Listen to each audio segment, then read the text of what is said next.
Je me suis fait taper, agressée par un dealer. Son témoignage a fait le tour d'Internet. Depuis sa chambre d'hôpital, cette mère de famille de 43 ans raconte son agression. J'ai la mâchoire cassée en deux. C'était samedi dernier, suite à une altercation avec des trafiquants à 2 pas de son appartement dans le quartier populaire de l'île Moulin.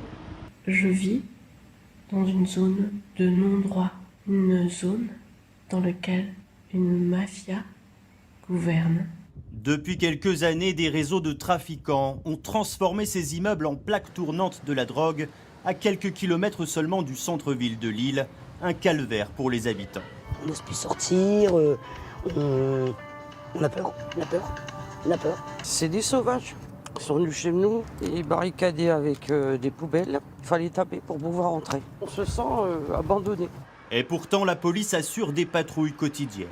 Sous couvert d'anonymat, ces policiers ont bien voulu qu'on les suive plus loin, porte de Valenciennes.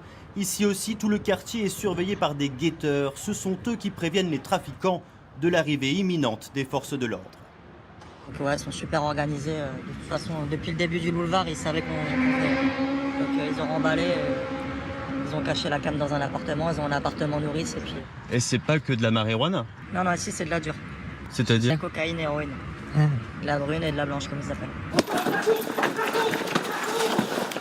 Dans le quartier, des opérations d'envergure sont régulièrement menées, comme celle-ci que nous avions filmée en janvier 2019.